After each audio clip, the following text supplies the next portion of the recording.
Good morning and good afternoon, everyone. I'm here with Ashley Smith, who is the owner of Famed Lady Squad, amongst many, many other interesting things. Thanks for being with me here today.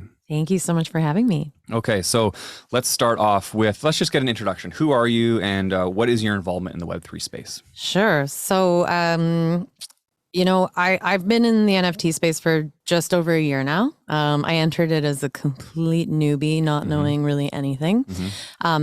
For everyone who's listening, I'm from the Vancouver area. I've been a realtor in Vancouver since 2008.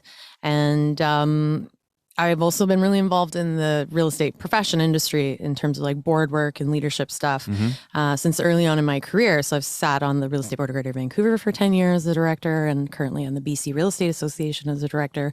And that's important because it led me to be interested in what blockchain technology would mean for the real estate ecosystem, especially from like a higher level macro look at like the impact on business practices, what might be coming down the pipeline.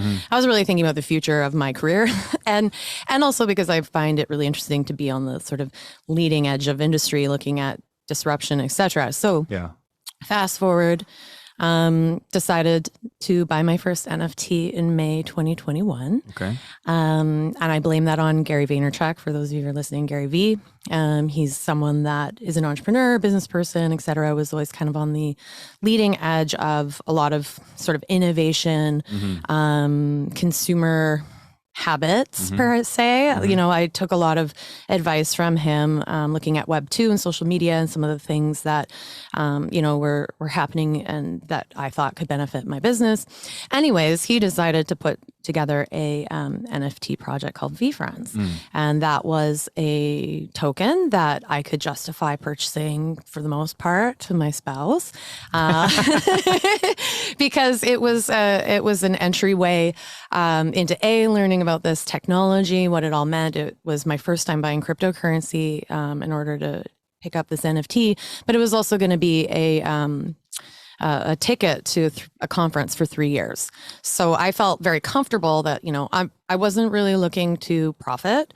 I just figured I'm going to learn about the utility of these smart contract things, understand how it all works to some extent. And that just seemed like a safe way for me to kind of dip in my toes. So that was the beginning. And since then, I have heavily neglected my real estate business. So I'm not looking for referrals at the moment. Because I went down the rabbit hole from that point onward, kind of watching what was happening in the space. It was obviously very active and interesting year in crypto and NFTs last year. And I bought a few more NFTs, including my Bored Ape. That for those of you who care to check out who I am, I go by Bored Becky on the internet. And that's just my sort of pseudonym, my character for my ape and how I walk around that space. And I bought my Bored Ape, by the way, because I couldn't afford another VFriend. Which, that also tells us how long ago you bought your Bored Ape, that you could afford a Bored Ape rather than a VFriend.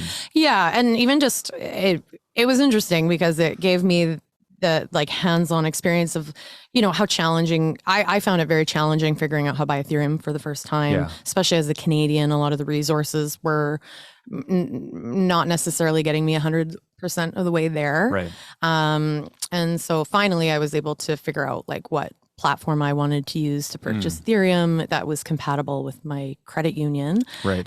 And then there's all these things about like how much you can move around at any given time and certain periods you have to wait to be able to move more.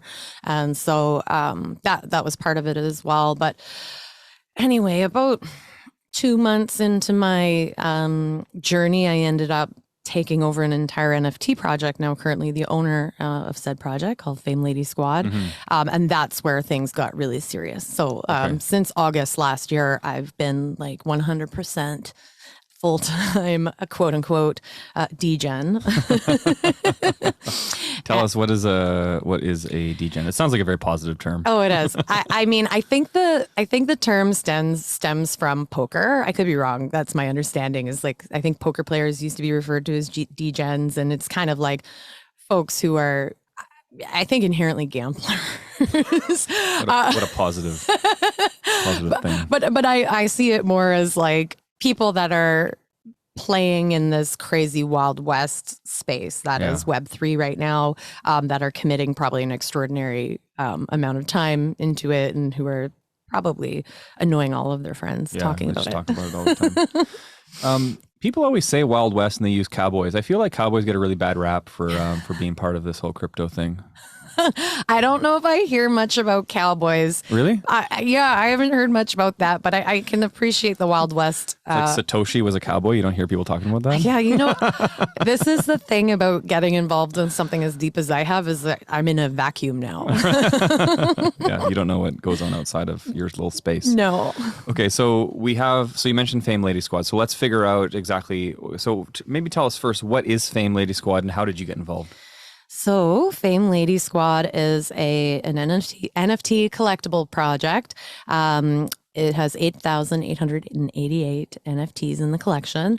It's an all-female avatar collection. So we call it a PFP project, profile picture project, where all of the art is, there are women.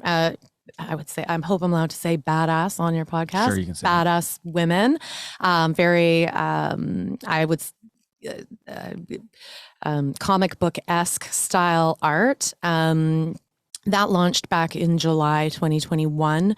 It was the first, to our knowledge, the best of our knowledge, it was the first all-female generative avatar style large scale collection like this, which was this generative avatar collectible project was kind of the big thing in 2021. Yeah. And so I thought it was really cool. It was really cool to see more women represented in the space, at least in the art. And it was something that I thought would probably attract more women to like buy into their first PFP project. Right. And because, if you're going to use it as your profile picture online, for example, you want it to represent you somehow. Sure.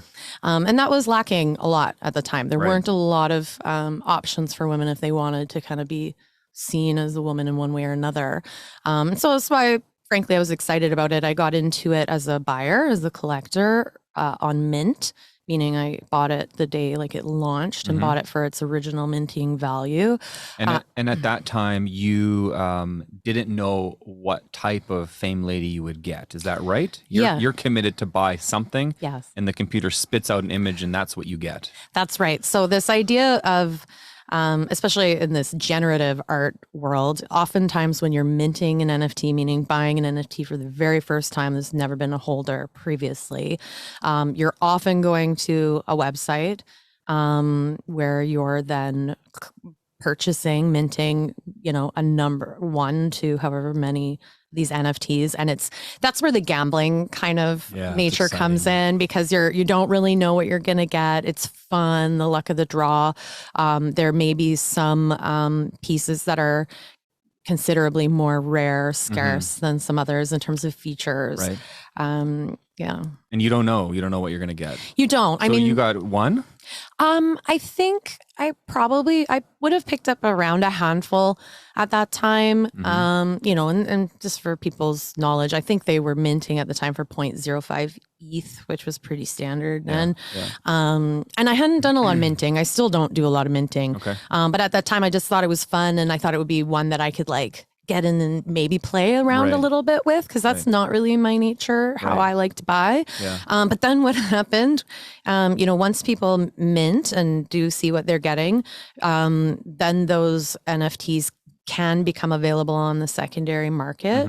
And that's my preferred way to buy, is I'd like to look and see what I'm getting and pick the ones that I think I like. So you're not a true degenerate if you aren't willing to really gamble your life savings away. Well, that's, to be fair, yeah, probably. I think at this point I had been very fortunate because I had purchased a few NFTs that were quote unquote performing well in the marketplace, meaning like the V Friends were holding really good values. And the Bored Apes that I had at the time were, looking like they were probably going somewhere. And it's not like I had a lot of ETH hanging around, but I'm like, I could probably afford a little bit here. Yeah. And I feel comfortable with what I've spent thus far. So this was more like, I'm ready to lose it. Yeah. And I just wanted the experience of what a minting process felt like. Okay. Yeah. So then the project kind of fell apart or whatever. So tell us about that. So this is the fun origin story of Famed Lady Squad, and this is like a cautionary tale for any of you listening. I mean, I do think that the NFT space is maturing and has matured a bit since then. But at the time, it was very common for founders of these projects to be super anonymous. You have no idea really who they are. They might have pseudonyms just like I do, and usually cartoon avatars, and you don't really know who the heck they are, where they've been, what they've done before. Now, at the time, not only was it the first all-female generative PFP NFT project, but it was also what they were claiming to be the first project founded by an all-woman team. So female developer, artist, marketer, etc. So they were claiming to be women. And I thought that was cool. Now, to be fair, I knew it was possible that they were not who they said they were. I remember making a comment like, these could be some guys in their mom's basement. And it's sort of what it was. So about a month or so into the project, it minted out, it sold out right away. It had a lot of attention, a lot of hype is the word that's often used. There were signs, some red flags, mainly regarding the founders not really caring to be very visible, not looking to be super active in ways that people have come to be active in the NFT space. So meaning like no audio, no talking, no Twitter spaces, Twitter spaces, no Discord, AMAs, etc. And blockchain sleuth basically tied this project together with other projects that were popping out at the time. Yeah. Basically, they were able to see on the blockchain that these projects were all connected by similar wallets, for example, that were behind multiple projects where they were claiming to be multiple types of people. Oh, interesting. Okay. Really, and by the way, looking to exploit, that desire for diversity in the space. It became clear they were likely not who they said they were. And when this was called attention to, they denied it initially. I had messaged them, I didn't have super close contact with them. I didn't know who they were, but they were responsive to my DMs on Twitter. And I'm just like, there was a Twitter Spaces where this blockchain sleuth had come out to announce all of these things. Yeah. And at that time, because of the skepticism and, obvious criticism of everything that was happening, the values of the NFTs started to plummet fast, drastically, to very, very much to nothing. And I messaged these people and said, hey, you guys got to get out in front of this. Let's hear your voices, just say hi. Yeah. And they really didn't want to be a part of it. So I determined these people were likely, fraudsters or poor PR people. Either way, no good. Yeah. So I did a video on Twitter just saying, hey, we're going to figure something out for this community. I knew it meant a lot to a lot of people as their first NFT, for example, a lot of women in particular who were so excited to be exploring this space for the first time. I started a new Discord, and anyways, within 48 hours, the founders came out to admit, yes, they were men. They were pretending to be women. And they ended up handing over the smart contract for the entire project to me. So it was something that I didn't think to ask for. Someone else had kind of come up with the idea. Someone with influence in the space said, give the smart contract to the community. And the community basically labeled me their steward. Right. Okay. and from then forward, I have not come out of my rabbit hole, and here I am. That is incredible. What a remarkable story. Okay, so this I guess this all started with women in Web3. So let me ask you this: why is it important? Why do we care that women are in Web3, and why is there a value that people are putting on this as a movement? Yeah, I mean, I think that it's important that women are involved in any significant industry that's emerging. I think Web3 is going to be one of these things we look back on and realize it was a fundamental shift in, how businesses run and some of the skill sets that are needed. Yeah. And so again, I look back to my days as really looking at this from a leadership perspective. I think women need to be involved. I think women are amazing thought leaders. This is a space they shouldn't be afraid to dabble in and learn. So why do you think that it is so heavily male dominated? Well, I think I have some generalizations and like I love generalizations. Give it to us. Some assumptions that I've made that like may or may not be true or may or may not be fair. But I mean, it stems from a crypto culture, which has been predominantly men who have been active. I think the gambling side of things, typically you might see more men involved in the day trading and that sort of a thing. Yeah. But I do think there are other reasons. I think women tend to, and I apologize to those of you who this doesn't describe, but I think women tend to be, they like to be able to speak intelligently on things. I think if they're learning, they might be more quietly learning in the background and less inclined to jump out front and pretend to be like an expert, because in a environment like this, there's a lot of people who are claiming to be experts, but it's not possible to be an expert. Almost no one is, right? Right. So that's why like I feel like a huge imposter in the role that I have in the funny little platform that I built for myself. But I'm like just putting my hand up and saying like I'm here to learn. And I think that I hope a lot of women decide to do the same thing. But there was definitely and still is. There's a bro culture in I would say more in crypto than in NFTs. I think NFTs is quickly evolving to a quote unquote allow, that's maybe not the right word, but allow for more diversity and inclusion. People are finding their spaces. I think that the social media platforms that are typically used in this space are not necessarily where a lot of women like to hang out, especially in 2022. Like Discord isn't the place where you and your friends are spending your Friday nights. Discord and Twitter. Like I no hate on Twitter. And by the way, that's the platform I'm now the most active on.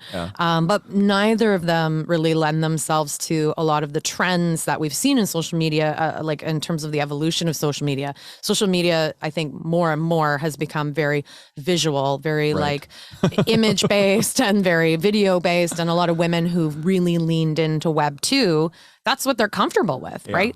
So you're kind of going back in time a little bit to this. Like 2009 again. 2000. Well, I opened my Twitter account. I can't remember if it was 08 or 09. I was there for a minute and abandoned it. But yeah, I think it's not familiar territory. A lot of the Discord channels, for example, those again stems from crypto and stems from gamers, and there are female gamers. There are, but it's, when you're talking about how do I say this, like professional women who are maybe not teenagers or early 20s, like they have things to do. Like, they're I think a lot of them are really interested to commit to learn, but that may not be the right playing field for them. That's good.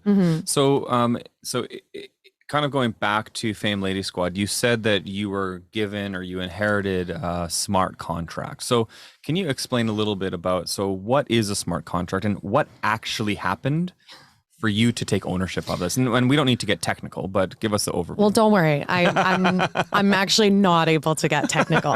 Perfect. Well, this will go well then. The smart contract really is something that's written on the blockchain. It's basically, let's call it instructions, for lack of a better way for me to put it. But it's something that's programmed on the blockchain that basically dictates, how people are, for example, able to mint the NFT, and then what comes with that, like the art work, any benefits that might come with that NFT is all written in the smart contract. Anything related to to some extent, anything related to royalties, sales, profits, etc. So in the smart contract, when it was originally launched, like everything's automated once it's out there. So when people minted, those proceeds went directly to specific wallets, as an example. And how did I end up with it? Well, basically the ownership, I call it ownership, and that's really still not a fair way to put it, but the ownership of it was transferred. It was actually transferred to this person who is a bit of a Twitter influencer who had demanded that this happen. And then she basically sent it over to me. But what that means is I hold the smart contract in my wallet. Like your MetaMask wallet. In my MetaMask wallet. Yeah. And royalties, in this case, were not built into the actual smart contract, but as I'm sure many are built into like the third party site. So now that I can claim ownership of this, we're able to dictate where royalties from secondary sales go. So for on platforms like OpenSea, which is a third party marketplace, or other ones like LooksRare, I go in, I claim ownership. I connect my wallet to prove ownership. And then we put the royalty amount in, and then we tell that third party website basically where those royalties go. Yeah. Okay, that's great. That's a really helpful breakdown for us to understand. So now you have the smart contract of the Famed Lady Squad. And so let's then move kind of you as a personal collector of NFTs. And so I'm just going to break down how I figured out your collection. So on your Twitter profile at Bored Becky, you have your Bored Ape number. So I went to OpenSea and I searched your Bored Ape number. I found who owns that ape, and then I can see everything that you own in that wallet. And so then I look at this and I see, okay, you have, I don't know how many, 100 or 200, I'm going to say NFTs. And I think, okay, well, she's pretty into this. So why or how are you deciding to amass that collection? For most people is a huge NFT collection. And I'm sure in a lot of circles, it's like a tiny NFT collection. But anyways, I think for most people, that seems like a lot. So you're pretty committed to this. So how do you decide I'm going to buy that one and not this one? What's the process look like for you? Yeah. So in full transparency, I have multiple wallets. So I probably, that was my main one though. Yes. So I probably have about 350. Oh my gosh. Maybe NFTs. Now this is, by the way, not financial advice. I do not, for the most part, I do not buy NFTs for, I shouldn't say not for profit. I obviously hope that at some point my NFTs will be worth more than what I've paid for them, but I'm not a flipper. Okay. So I very rarely sell my NFTs. But you are speculating on the value increase. I'm speculating on the value increase to some extent. I don't know that I'm your average NFT buyer. I certainly have decided actively to purchase into more female-led projects and projects with female founders that I really like. And I certainly don't buy into all of them. I mean, there's some I support emotionally and not necessarily with my dollars. And there's some that's not real support. Well, you can't buy everything, right? Sorry. And then there's some that I just don't resonate with me, so I don't buy them. And when you say resonate, you mean like the community doesn't resonate, the art doesn't resonate, like what, the founder seems weird? Like, what does that mean to you? Sometimes it's all of the above. Sometimes it's one or the other. Like, I think I need to generally like the art in order to buy. For the most part, I mean, there have been cases where I just really like the founder and I want to support them. To me, especially if you're looking at, like, by the way, I know this is not no money, but in some cases it's very little. And so to me, it's kind of like your friend who's doing anything that they're trying to build and you want to support them. Right. So I will sometimes support them that way. But generally speaking, and right now is an interesting time because the market is depressed. You know, I've gone in and I've bought things that have come down in value that I think I've seen how they've activated over the last year. I've seen how the founders have presented themselves. I've seen kind of some of the growth and initiatives that they've taken. And I'm like, okay, this is You're buying the dip. I'm buying the dip. So here's something I hear NFT people say all the time. It's like, well, the market's depressed and so NFT sales aren't going well. But ETH is also really low. So if you're putting fiat into the system, you're getting pretty good deals on these NFTs right now.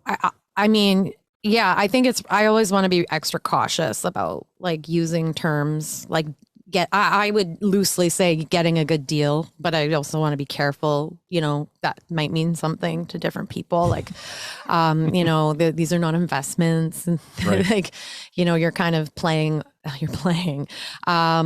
But yes, I would say right now is probably one of the best times over the last 12 months to be able to buy Ethereum. And Right. therefore one of the times you're gonna be able to get the NFTs, interesting NFTs for like a significantly lower cost than you would have been able to. Especially in dollar value. In dollar value, yeah. I mean, I haven't frankly put in any new fiat. It's a word I never really used to use. But I wish I could, but I've kind of put myself at It's because you stopped selling houses. It's true. I think you said that earlier. Yeah, I know. So exactly. Yeah. So, but it is an interesting time, and there are people who I think are looking to build really cool companies that are accessible through their NFT projects. And we've seen them just do some really neat things. Now, will they get to where I think they will go? Who knows? Yeah. That's why I personally, back to my buying habits, like if there's a project I really like, by the way, for those of you listening, like it's weirdly easy to get emotionally attached to your JPEGs, which is what makes it different than crypto. And I know it's not rational, but it seems to be what happens. I like what I buy, so I have a hard time selling it. Yeah. So that's why I'll go in now and look at things where I already own in a project. I'm happy with the founders. I'm happy with what they're doing. Now I might pick up some other NFTs because I think if the values go up, I'll be more likely to then sell something because I have multiples. Okay. So when we look at the idea of getting involved in an NFT community, if you are buying in multiple communities, the time it takes in order to learn about the founders and be in Discord and Twitter and maybe Telegram or whatever, it's fairly intense, especially in multiple communities, and especially if they're big communities. There's a lot of noise. So how do you? I don't really want to talk about how do you find the time, but more how do you put preference on this one over that, or how do you prioritize on which one you want to dive deep into? It's a tough question. I think I have a harder time than most spending time really engaged in the online communities in a dedicated way, just because I have a lot of work going on with my community. And so it's hard. I think that there is value in picking a few and spending time with those ones. I think anyone getting into the NFT space right now should take their time anyways. Yeah. I think, before you hop into things, if you have a chance, like spend time with those communities before you buy anything and get to know kind of the energy. And I think the way these communities work will evolve over time. I think Discord is important in the ecosystem right now. I don't enjoy Discord as a platform. I'm with you. However, it's the place where you're going to see kind of the internal chatter related to those projects. So, if you're going into a Discord and people are always focusing their conversation around money and values and putting, unreasonable pressure on the founders to do things in like 2 weeks that normally would take 2 years to build. That means that, in my opinion, the community is there to make a buck and move on, and they're frustrated because they're not able to do that at the moment. So I think that there's a variety of things you can get out of the community. You can understand what the sensitivity of those holders are that might impact like how values play out over time. But then also I think for new people and women as an example, like you can find really great communities who go beyond just talking about the project. There's oftentimes, people who you can come to trust to an extent, and where you might get, learning opportunities and, just really find out about new things you wouldn't necessarily know about otherwise. Now, that I say with caution, because you always want to be very, very cautious in Discord, because that's where a lot of scams happen. So I think as long as you're not clicking on things, if you're just interacting and learning from one another, it's really great. But I mean, in my case, I've been really fortunate because I've had the opportunity to go to quite a few in-person conferences. And so I've had the luxury of like meeting founders. I've had the luxury of going to some of their smaller events with their communities, and I can see that there's like a sincerity and people have interest, and that matters to me. And so, if you have an opportunity, if you get into this space to do that, I do think it's worthwhile to take it kind of offline. Yeah. Okay, that's really good. Okay, let's I want to shift the conversation to one last question. I mean, you're passionate about real estate. So how are we going to see real estate involved with NFTs? Where's this intersection? And I mean, we're seeing stuff happen already, but really, what do you think is going to happen? Or maybe what projects are you going to work on? I don't know yet where I may see myself involved in real estate and Web3 and how they intersect. But I certainly hope to be involved in something over the next few years. I'm kind of keeping my eyes open to what might be the right type of opportunity. But that being said, I think real estate, as with many different industries, are just prime opportunities for this smart contract technology and blockchain technology. Will it get there as fast as I'd like to see it out of my own self-interest? Probably not. Now, why do I say that? Anything where a contract is in place, there's room for a smart contract to be in place. There's room for a smart contract to likely make things more efficient, more seamless, avoid unexpected problems because of the nature of a smart contract and how it's automated. A silly example, like one of the clear opportunities to me is about, real estate and title. For anyone listening who doesn't like deeds, we don't use that term here. But homes are registered on title, and then title is transferred through contracts. That seems like an easy win eventually to have things on the blockchain. However, this is not a private sector, completely private sector. Like you've got title is handled through government regulation, all that type of stuff. So I do expect that some of the low hanging fruit opportunities, at least that I see from my very optimistic mind, it's probably going to take time to get there. But I do think there's interesting marketing opportunities. I think there's, for a few people wondering about NFTs, I think there's, you can build in perks to NFT holders. So if there's a reason to perhaps become a member of some sort of club or some sort of, even in a building, as an example, where you can somehow, with your NFT, get access to some sort of perk or discount or privilege. I think there's a fun thing to be explored there. But back to title, an example is like in my business practice, it's very rare you will buy your property and move in on the same day because there's problems can arise. So if your lawyer for some reason can't deal with the transaction on a Friday, well, guess what? You're technically probably not becoming an owner until Monday. So, I mean, it's not common, but there are things that I think can be streamlined, probably costs that can be streamlined. I think also when we think about maybe owning real estate in a developing country, if you are not, today you have the title or the deed, but if your government shifts, in many developing countries, people are removed from their properties and the government says, well, you don't own this anymore. However, if that title is stored on the blockchain and it's immutable, I mean, it creates a lot of security for people owning properties, maybe in developing countries. Yeah, I've heard that argument, and that makes sense to me as well. I think some of the outside factors that I fully anticipate, at least in British Columbia, are things around, how these titles can be purchased. For example, there's a lot of concern about money laundering. I don't think the government wants anonymity when it comes to property ownership. So there would need to be ways to deal with that. Where is money coming from?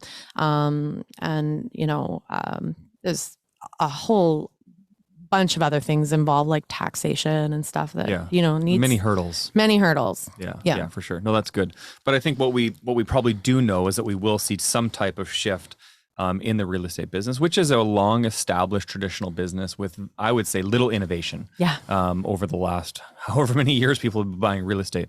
The biggest innovation in real estate is probably like you can check your bank balance on the internet, and that's about it. And so, so progress is needed and required. So I'm sure we'll see something shift over the next few years as well. So this has been great. It's really interesting to kind of go from the landscape of like you buying an NFT and you getting a Bored Ape and you taking over a smart contract through a whole kind of scam situation and being the beneficiary of that and then driving that project forward. It's fascinating. You're probably one of the few people in the world that have done something like this. It's a very, very unique situation you're in. So it's really cool to chat with you about this. And I think everyone who's listening has probably learned a lot. Appreciate you being with me. Thank you so much. Thanks for having me. Thanks, Ashley.